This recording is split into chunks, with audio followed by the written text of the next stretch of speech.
Hey everyone, I'm back with another plant update. As you probably saw with my last video, whether it be on Instagram, YouTube, or Facebook, a lot of plants are gone, but a lot of new plants are in. So let's get into it. This is the first one that I redone, and I'm glad I did.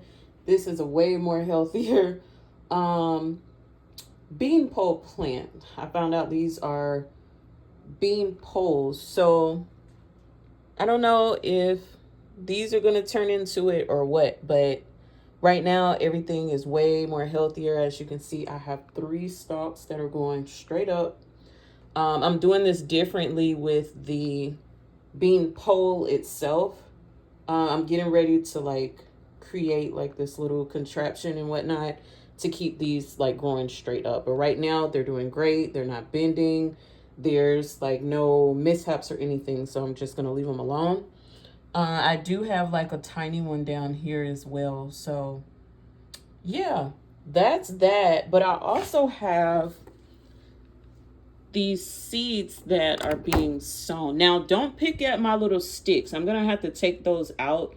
It's a lot of condensation under here because it's supposed to have like a greenhouse effect. But it's creating mold on the sticks and the papers that I use like to name everything. So these plants right down here, the front ones, they may not make it with that mold in there. But every single like cube you see behind it is full of seeds of that same plant. So this row right here would be cucumbers. This is squash. This is tomatoes. This right here is corn. So I have a bunch of corn and you can see they're coming up. So we'll see how that goes when we cross that bridge, because corn I cannot put in a pot. They have to be outside. Yeah, we're gonna see how that goes. Cantaloupe is here, and as you can see, this front one is gone.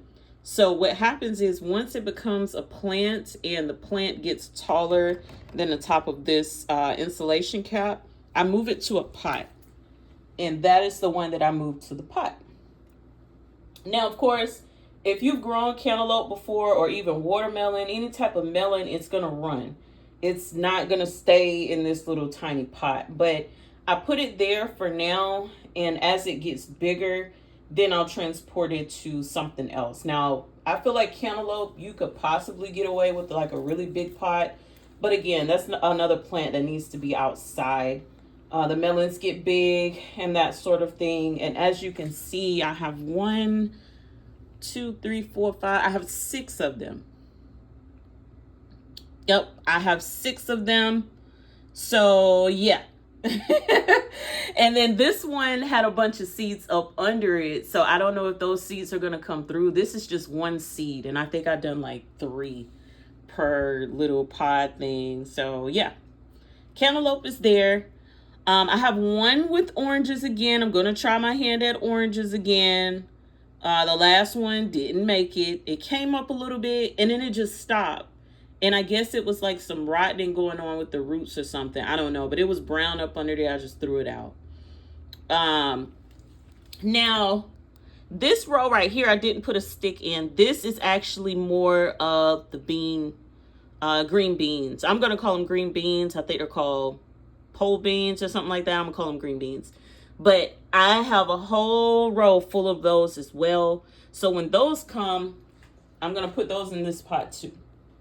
And we're gonna see how this goes with packing out this pot.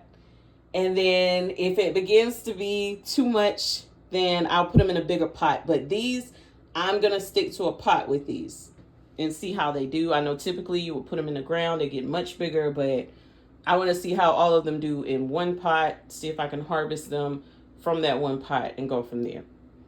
So yeah, that's what I have in here. And it's really cool. Like I can easily fill this back up with some seed starter planting mix or dirt mix and put more seeds in here. As you can see, these are the other pods. I've been grabbing dirt out of those and putting them over here. So it looks kind of messy, but they come with these little, here's one, these little pod things.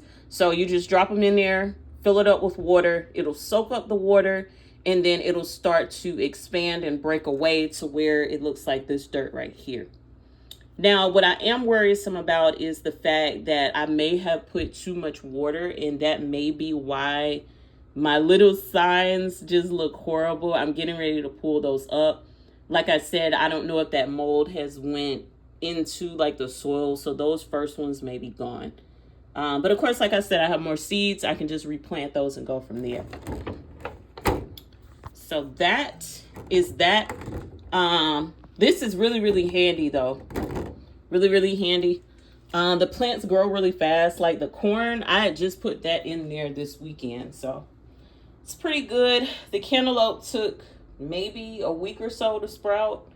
And as you can see, it's just getting bigger. This was closed. Now it's open. So yeah, I look for it to grow and get bigger. Again, I don't need to water them too much. I'm noticing the soil doesn't dry out really fast. Okay, chia pet, I had to scrape it. Again, too much water. Too much water. It started to mold and whatnot.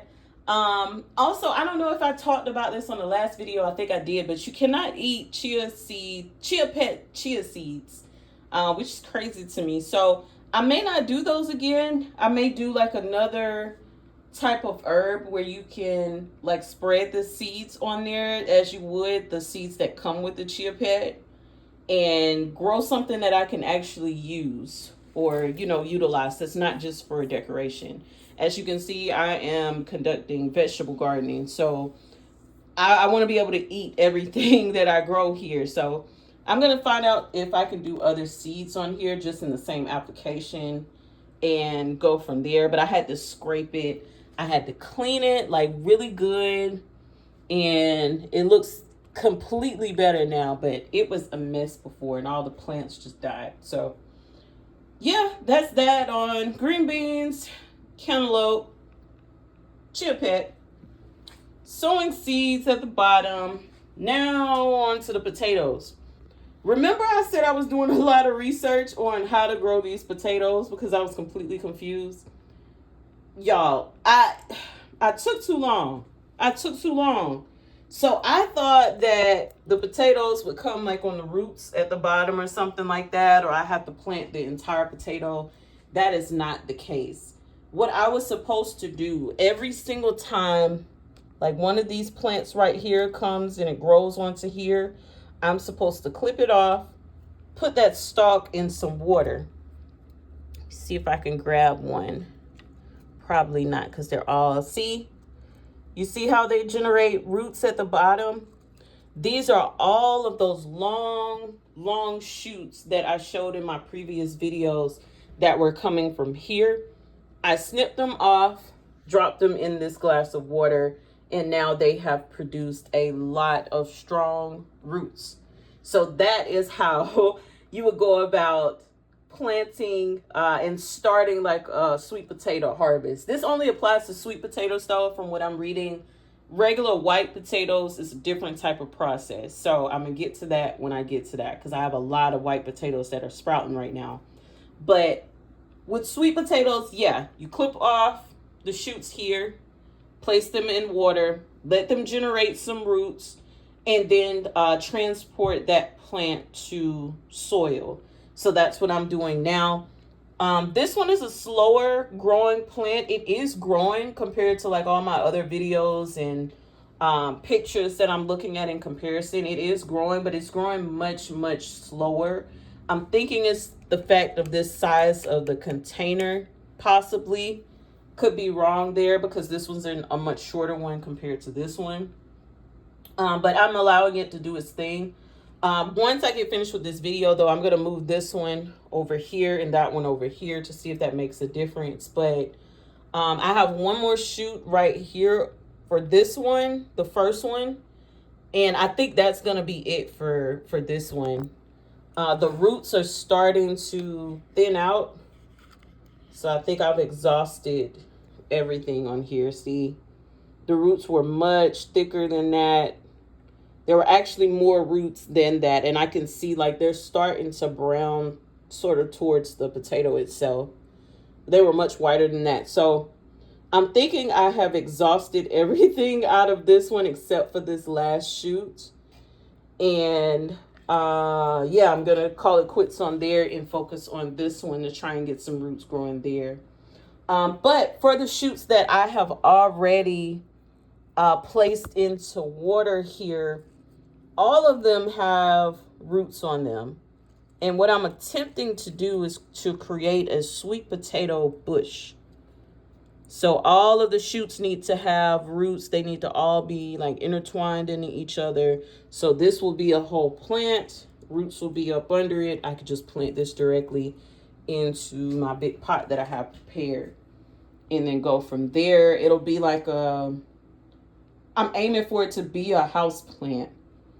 Like a hard down house plant to where later on, you know, I can harvest those potatoes from up under that house plant and just keep it going. You know, like I said, once these shoots become bigger, place them in the water, make another bush, plant another bush inside of that same big pot, and then go from there. So yeah, still the sweet potatoes is still hanging on. I think that's the only thing that hung on when we did when I first started experimenting with different planting techniques during this past winter of 2025. So that's pretty good. Even though the original green beans didn't make it, as you can see, I bounced back with 3 more. So that's great. And they're doing much more healthier now. I just need to reinforce the plant itself so it doesn't like fall over and begin to break. As you can see, it's already much taller than the pole that I already have in place. So I got some ideas there, but I'm being more gentle with that one. But yeah, I think this cantaloupe is going to get really big soon. And other plants are going to start sprouting through. Like I said, there were a lot of seeds up under here when I moved this plant over to dirt from, well, not moved it from dirt, but moved it from the seed starter. I guess you could call it like a kit or tray here. Seed starter tray, that's what we're going to call it. I moved it from the tray to the pot. There were a lot of seeds up under there, so I'm hoping that those sprout as well. But if not, we got backups. The corn, I'm getting ready to go outside and map out where I'm going to plant this corn. Because I know once you plant it, it gets really big. I don't want any type of problems there. But I do want to be able to harvest, you know, some corn out of it. And I know outside it's a lot of squirrels right now. So I need to figure this out so they don't take all my food. But I can also have a good harvest with a lot of sunlight that's needed. So yeah, that's where we are with that. The next seeds that I will be sowing will be kiwi. And I have some straight up melon seeds, just straight melons. So I'm going to sow those as well. I don't know how the kiwi will do. I've never ever attempted to grow kiwi at all, but I'm going to start from the seeds that are in these old kiwis that I have that I didn't eat. Like I said, I have white potatoes coming up as well. It's a different method of growing those. And then I'm going to try my hand at, again, more trees. I have peach seeds that I have collected from eating peaches last year. And I have a lot of avocado seeds that I collect on a regular basis from eating avocados on the regular. So, yeah, that's what's coming up. Make sure you follow, subscribe, depending on what platform you're on. And I'll be back with another update. Bye.